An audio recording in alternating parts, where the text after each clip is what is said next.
अस्सलाम वालेकुम स्टूडेंट्स। मैं जावेद वानी एक नए लेक्चर के साथ लैक्स ऑफ इंडिया।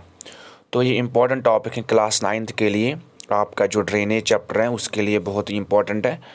तो इसमें क्वेश्चंस पूछे भी जाते हैं। उसके अलावा ये बहुत ही इम्पोर्टेंट है किसी भी कॉम्पिटिटिव एग्ज़ाम के लिए। आप किसी भी बड़े एग्ज़ाम में बैठते हैं, JKPSC के, JKSRB के किसी भी एग्ज़ाम में आप बैठते हैं, जो सेंट्रल लेवल एग्ज़ाम पे जितने भी हैं उनके लिए बहुत ही इम्पोर्टेंट टॉपिक है। तो ये आप अपने साथ जितने भी आपके भाई बहन हैं आपसे छोटे बड़े, वो बड़े एग्ज़ाम की तैयारी कर रहे हैं, तो उनके साथ भी इसको ज़रूर शेयर कर दीजिए। ठीक है। सबसे पहले हम बात करेंगे लैक्स क्या होते हैं। तो लैक्स जो हैं, lakes are the static body of water that are surrounded by land on all sides.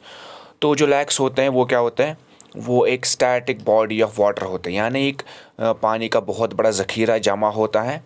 उसके चारों तरफ जो है वो लैंड होते हैं, सराउंडेड बाय लैंड। ठीक है। तो कभी कभी जो लैक्स होते हैं वो क्या होते हैं, they vary in size and depth. कुछ लैक्स जो हैं वो बहुत ही गहरे होते हैं और कुछ लैक्स जो हैं वो कम गहरे होते हैं, कम गहरे होते हैं। कुछ ऐसे भी लैक्स होते हैं जो बहुत ही कम गहराई के होते हैं और कुछ जो हैं बहुत ही बड़ी गहराई के होते हैं। जो कैस्पियन सी माना जाता है, ये माना जाता है is the largest lake in the world, followed by Superior North America. और जो विक्टोरिया अफ्रीका लैक है, सबसे जो लंबा लैक माना जाता है, सबसे जो लार्जेस्ट लैक माना जाता है दुनिया का, वो कैस्पियन सी माना जाता है। लेकिन कैस्पियन सी जो है फ्रेश वाटर लैक नहीं है। उसके बाद सुपीरियर वाटर लैक है, ये नॉर्थ अमेरिका में है और ये भी जो है एक फ्रेश वाटर लैक माना जाता है। ठीक है ना। 9th क्लास के लिए भी नहीं है, बिल्कुल मैंने पहले ही कहा कि बड़े बड़े बच्चे उनके लिए। अभी मैं 9th क्लास पे भी आ जाता हूँ। ठीक है ना। और इंडिया में जो है चिलिका लैक जो माना जाता है largest lake, salt water lake. तो ये चिलिका लैक जो है इंडिया का सबसे लार्जेस्ट सॉल्ट वाटर लैक माना जाता है। और जो वलोर है वो फ्रेश वाटर लैक माना जाता है। ये 9th क्लास के लिए बहुत इंपॉर्टेंट है, ये आप याद रखिए। ठीक है ना। आप वो भी याद रख सकते हैं जो मैंने वर्ल्ड हिसाब के लिए बता दिए, वर्ल्ड के पॉइंट ऑफ व्यू से बता दिए, उनको भी जनरलाइज पॉइंट ऑफ व्यू से याद रख सकते हैं। लेकिन 9th क्लास के लिए जो इंडियन लैक्स हैं वो बहुत इंपॉर्टेंट है। इंडिया के हमने कहा चिलिका लैक जो है लार्जेस्ट सॉल्ट वाटर लैक है, और जो वलोर है वो लार्जेस्ट फ्रेश वाटर लैक है। ठीक है ना। और जो इनकी बहुत ही बड़ी इंपॉर्टेंस है, सबसे पहले अब हम डिफाइन करेंगे कि लैक्स के टाइप्स क्या होते हैं। लैक्स के दो टाइप्स होते हैं बड़े, एक परमानेंट लैक होता है, एक सीजनल लैक होता है। परमानेंट लैक्स बेटा ऐसे लैक्स होते हैं जैसे आपकी बुक पे दिए हुए हैं। तो परमानेंट लैक्स ऐसे लैक्स होते हैं जो क्या होते हैं, जो कि पूरे जो हमेशा वहाँ पे रहने वाले लैक है। लाइक हमारा डल लैक है, वलोर लैक है, तो ये परमानेंट लैक हो गई। तो ये आपकी बुक में मेंशन है परमानेंट लैक, 9th क्लास की बात कर रहा हूँ मैं। इसी तरह से सीजनल लैक, सीजनल लैक बेटा ऐसे लैक होते हैं जो सीजनली बन जाते हैं, जिनका वाटर सीजनली होता है, उसके बाद उनका वाटर निकल जाता है तो वो नहीं रहते। उसके अलावा एक आर्टिफिशियल लैक भी है, ये भी एक जो है एक तीसरी टाइप है लैक की। जो आर्टिफिशियल लैक मतलब जो इंसान हमने खुद बनाया, हमने आर्टिफिशियली क्रिएट किया है। तो परमानेंट लैक्स सबसे बड़े एग्जांपल जो ग्लेशियर लैक्स है। तो ग्लेशियर लैक्स क्या होते हैं, ऐसे लैक्स होते हैं जो जिनका सोर्स ऑफ वाटर जो ग्लेशियर होता है या आइस शीट्स के टूटने से जो लैक्स बन जाता है। कभी कभी आइस शीट्स टूट जाते हैं, वो दूर दूर हो जाता है, बीच में बहुत बड़ी एक डेप्थ पैदा हो जाती है, एक बहुत बड़ी खाई पैदा हो जाती है, तो उसमें पानी जमा हो जाता है, तो उससे हम कहते हैं एक ग्लेशियर लैक्स। तो कुछ लैक जो है ह्यूमन रिवर एक्शन की वजह से बन जाते हैं, या रिवर एक्शन की वजह से, लाइक रिवर एक्शन की वजह से कौन से लैक्स बन, लाइक ऑक्सबो लैक्स। अब ऑक्सबॉक्स लैक्स क्या है, तो ऐसे लैक्स ऑक्सबो लैक्स की, ये जब एक मिनरिंग रिवर करता है, मिनरिंग रिवर मतलब कि वो ऐसे चलता है रिवर, ऐसे सांप की तरह, ऐसे ऐसे ऐसे ऐसे ऐसे ऐसे। तो क्या होता है, कभी कभी क्या होता है, कभी ये कट हो जाता है। लाइक आप देखिए कि यहाँ से समझो ये रिवर कट हो गया, ठीक है ना, यहाँ से डायरेक्टली पानी आना शुरू हो गया, बीच में जो गैप रहती है, ये वाली गैप जो बीच में रहती है, ये वाली गैप, तो उसमें एक लैक पैदा हो जाता है, उससे हम कहते हैं ऑक्सबो लैक्स। तो लगून्स क्या होते हैं, ये जो बड़े जो एक समंदर होते हैं, लाइक ओशन इतना बड़ा होता है, तो कभी कभी क्या होता है, इससे इतना हिस्सा कट हो जाता है किसी की वजह से, तो लगून बन जाता है, तो वो भी बाद में एक लैक बन जाता है। लगून्स भी एक तरह का लैक होते हैं जो ओशन से कट होने की वजह से बन जाता है। और जो ऑक्सबो लैक्स होते हैं वो मेन रिंग ऑफ रिवर जो है कभी कभी वो कट होते हैं, जैसे मैंने ये वाला एग्जांपल दे दिया आपको, ये वाले एग्जांपल, तो इससे भी आपको समझ पाएंगे। सीजनल लैक्स क्या होते हैं, वो ह्यूमन एक्टिविटी की वजह से होते हैं। कभी कभी हमने खुद खोदे होते हैं, कई बड़े बड़े डेप्थ में हमने कुछ चीज़ें खोदी होती है, हमने जैसे अपने पुराने ज़माने में देखा होगा, जब इरिगेशन की वजह से जो है, इरिगेशन के लिए बहुत सारे जो हमारे एंसेस्टर्स थे, उन्होंने बहुत सारे जगहों पे जो बड़े बड़े गड्ढे खोदे हैं, तो वहाँ पे पानी जमा होता था, तो उसकी वजह से जो है वो एक जमा होता पानी, तो वो बाद में एक लैक की सूरत में बन गया। वो भी एक, लेकिन वो भी एक सीजनल लैक ही है, क्योंकि पता है होता उनको कि यहाँ पानी किसी पर्टिकुलर सीज़न में आ जाएगा। तो वो पानी क्या है, वो इस्तेमाल होता है किसमें, किसी भी चीज़ में, लाइक वो इस्तेमाल होता है इरिगेशन के तौर पे। अब हम रिवर एक्शन की बात करते हैं, तो कुछ रिवर एक्शन की वजह से जो है कुछ सीजनल लैक्स बन जाते हैं। कुछ जो सीजनल रिवर्स होते हैं वो कभी कभी जो है सीजनल ये लैक्स भी बना देते हैं। अब हम लैक्स के थोड़े टाइप्स बताते हैं। लैक्स के दो बड़े टाइप्स, एक तो फ्रेश वाटर लैक है और दूसरे जो है सॉल्ट वाटर लैक है। अभी बताऊंगा फ्रेश वाटर लैक कौन सा है, सॉल्ट वाटर लैक कौन सा है, अभी मैं उस पर आ जाऊँगा। और सॉल्ट वाटर लैक जो, लेकिन एक चीज़ आपको याद रखनी पड़ेगी, जो फ्रेश वाटर लैक है वो ज़्यादा हिमालयन रीजन में है। हिमालयन रीजन कौन सा था, लाइक हमारा जम्मू एंड कश्मीर आ जाता है, तो ये क्या है, एक हिमालयन रीजन है। बिल्कुल आप 9th क्लास की बुक खोल सकते हो, वहाँ पे मेंशन, ठीक है ना। तो ये चीज़ है। चलिए अब हम आगे बात करते हैं कि अब हम करते हैं इंपॉर्टेंस ऑफ लैक्स के बारे में। लैक्स की क्या क्या इंपॉर्टेंस है। सबसे बड़ी इंपॉर्टेंट लैक क्या है, रेगुलेट फ्लो ऑफ रिवर। कभी कभी जो होता है कि रिवर का फ्लो जो है ये रेगुलेट करता है। आपने जैसे हमारा यहाँ पे वलोर लैक है, तो ये जहलम के फ्लो को रेगुलेट करता है। आपने देखा होगा कि जहलम का पानी कभी ज़्यादा हो जाता है तो वलोर में चला जाता है। लाइक 2014 के फ्लड जो है वो नॉर्थ में बहुत कम उनका असर रहा as compared to south Kashmir में ज़्यादा उनका असर रहा, ज़्यादा यहाँ पे हवा को उन्होंने क्रिएट किया।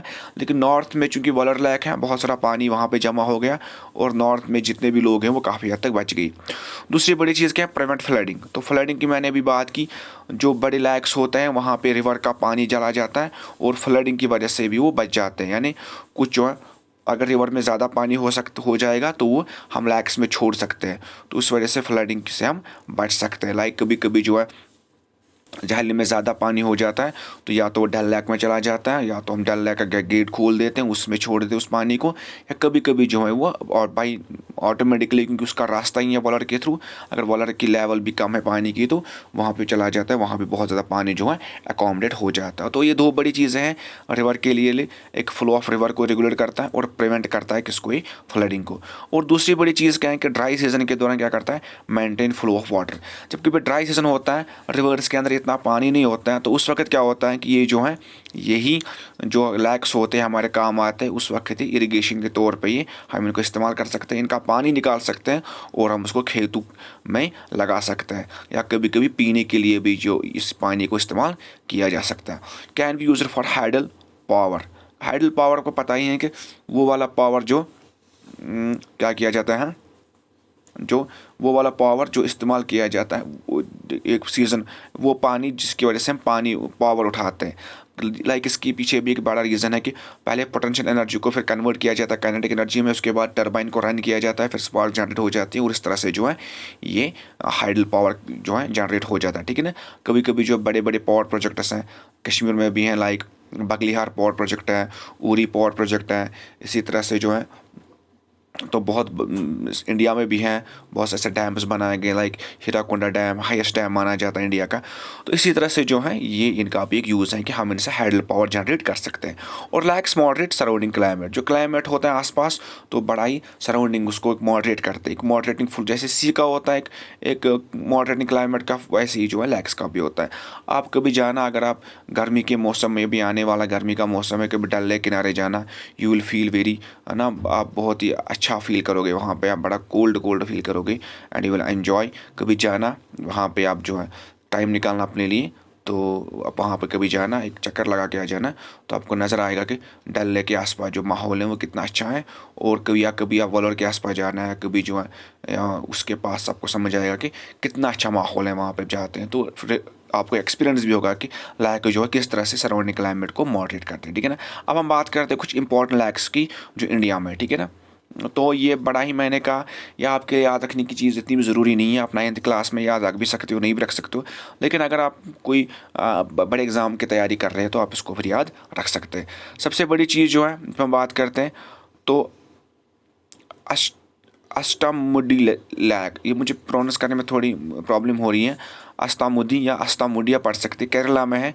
और ये माना जाता है सबसे लॉन्गेस्ट लैक माना जाता है इंडिया का, यानी लॉन्गेस्ट लैक, लॉन्गेस्ट मतलब कि जो लॉन्गेस्ट है, जो लॉन्ग है, लॉन्गेस्ट माना जाता है, ठीक है ना। और ये केरला में है। इसके बाद जो है भीमतल, भीमतल कहाँ पे, उत्तराखंड में। ये एक फ्रेश वाटर लैक है, उत्तराखंड में फ्रेश वाटर लैक है और ग्लेशियर की वजह से पैदा हो जाता है।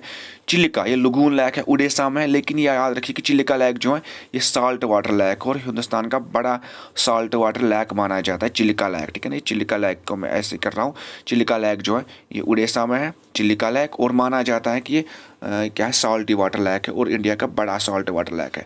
और डल लैक जो है पता है आपको, JND को बड़ा ही मशहूर लैक है पूरे इंडिया में, जम्मू कश्मीर में, इंडिया में। मैं अभी भी इसके बारे में बात कर रहा था, इसकी कहने की कोई ज़रूरत नहीं है, फ्रेश वाटर लैक है। कोलेरू जो है आंध्र प्रदेश में लैक है, कोलेरू लैक आंध्र प्रदेश में। लोकताक लैक, लोकताक लैक जो मणिपुर में बहुत ही मशहूर लैक है और बहुत ही मशहूर लैक है ये, और ये मशहूर लैक भी है, हर साल एग्ज़ाम में पूछा जाता है ये लैक। क्योंकि ये वीडियो मैं बना रहा हूँ ना सिर्फ 9th के लिए, बल्कि इन जनरल 9th के बच्चे भी इससे फ़ायदा उठा सके और जो बाकी बच्चे हैं उनको भी फ़ायदा आ जाए, ठीक है ना। और ये जो है ये लोकताक लैक है मणिपुर में। इसके बाद लुनाई, ये लुनाई भी महाराष्ट्र में, ठीक है ना, या महाराष्ट्र में। नैनीताल, नैनीताल तो बड़ा ही इंपॉर्टेंट है, ठीक है ना, नैनीताल तो बड़ा इंपॉर्टेंट लैक है, ठीक है ना। केरल में गर्मी है कुछ, नैनीताल से सर्दी खींचो, ये आपने गाना सुना होगा, ठीक है। तो नैनीताल जो है उत्तराखंड में, आप उसको ऐसे याद रख सकते हो, ठीक है ना। नाकी लैक, नाकी लैक जो है राजस्थान में पाया जाता है, ये भी जो है निज़ाम सागर हैदराबाद में, निज़ाम सागर, आप निज़ाम सागर को याद रख सकते हैं, हैदराबाद में लैक है। इसी तरह से जो परशुम कुंड लैक जो है अरुणाचल प्रदेश में। पोंग मोरोरी, इसको पोंग मोरोरी लैक जो है, या सो मोरोरी भी इसको कहते हैं, सो मोरोरी इसका नाम असल में, सो मोरोरी लैक है लद्दाख में। इसके पीछे भी जो आपने देखा भी होगा, बड़ा चाइना और इंडिया का इसमें बहुत ही कॉन्फ्लिक्ट रहा 2020 में, पूरे 2020 में इसमें कॉन्फ्लिक्ट रहा, तो ये वही लैक है। पुलिकट लैक जो है, पुलिकट लैक जो आंध्र प्रदेश में, ये भी बड़ा इंपॉर्टेंट मशहूर लैक है पुलिकट लैक। तो पुष्कर लैक जो राजस्थान में, और जो साल्ट लैक है ये कोलकाता में, ठीक है ना। सांबर लैक जो राजस्थान में, लेकिन सांबर लैक के बारे में याद रखिए, सांबर लैक जो है ये कौन सा है, सांबर लैक जो है ये बहुत ही जो है एक साल्ट वाटर लैक है। जो लूनी रिवर है, जो मिसकी मैंने कल बात की थी, तो लूनी रिवर जो है वो यही से इसी में समा जाता है बाद में, उसके बाद वो रन ऑफ कच्छ में चला जाता है गुजरात के हिस्से में। सो मोरोरी जो है ये लद्दाख में, ये है ये लद्दाख में जो है ये रिवर है, हाईएस्ट साल्ट वाटर लैक माना जाता है, पूरे इंडिया का हाईएस्ट साल्ट वाटर लैक माना जाता है सो मोरोरी, ये पूरी ऊंचाई पे है। इसके बाद उदयपुर लैक जो राजस्थान में है, अपर एंड लोअर लैक्स भोपाल मध्य प्रदेश में है। तो लुंगून जो है वेम्बानद केरला में, सॉरी यही लॉन्गेस्ट लैक है वेम्बानद, मैंने आपको अष्टामुडी कहा था, सॉरी वो नहीं है। वेम्बानद जो है, वेम्बान कायल जो है लुगून, ये केरला का लॉन्गेस्ट लैक माना जाता है, पूरी इंडिया का लॉन्गेस्ट लैक माना जाता है। सॉरी मिस्टेक के लिए, मैंने भी पहले आपको बताया अष्टामुडी जो है वो लॉन्गेस्ट है, लेकिन नहीं, वो लॉन्गेस्ट नहीं है। वेम्बनाद जो है वेम्बनाद कायल जो है वो लॉन्गेस्ट लैक माना जाता है। उसके बाद वरल लैक जो है ये फ्रेश वाटर लैक माना जाता है, लार्जेस्ट फ्रेश वाटर लैक माना जाता है पूरे इंडिया में, और कुछ लोग कहते हैं कि पूरे एशिया में भी है, हालांकि ये पता नहीं एशिया में लॉन्गेस्ट फ्रेश वाटर लैक है भी कि नहीं है, लेकिन इंडिया का फ्रेश वाटर लैक जो है, लार्जेस्ट फ्रेश वाटर लैक जो वो वल्लूर माना जाता है। ये कुछ इन्फॉर्मेशन थी जो मैंने आपके साथ शेयर की है। आप इसको 2 बार देखिए, 2 बार इस वीडियो को आप पॉज करके देखिए, जहाँ जहाँ भी आपको लगता है वहाँ आप उसको पॉज करिए, और उसके साथ साथ जो आप इसको नोटबुक पे भी याद कर सकते हैं। 21 के 21 लैक्स हैं, इनको आप याद करेंगे तो आपको बड़ा फ़ायदा आ जाएगा, ठीक है ना। 9th में इतना ज़रूरी नहीं है लैक्स याद करना, लेकिन आपकी इंपॉर्टेंस लैक्स की पता होनी चाहिए, लैक्स का टाइप्स पता होने चाहिए, वो बड़े इंपॉर्टेंट है, उसके लिए आप क्वेश्चन पूछा जाएगा एग्जामिनेशन में। Thank you, have a nice day, happy learning, keep me in your prayers and very goodbye, thank you.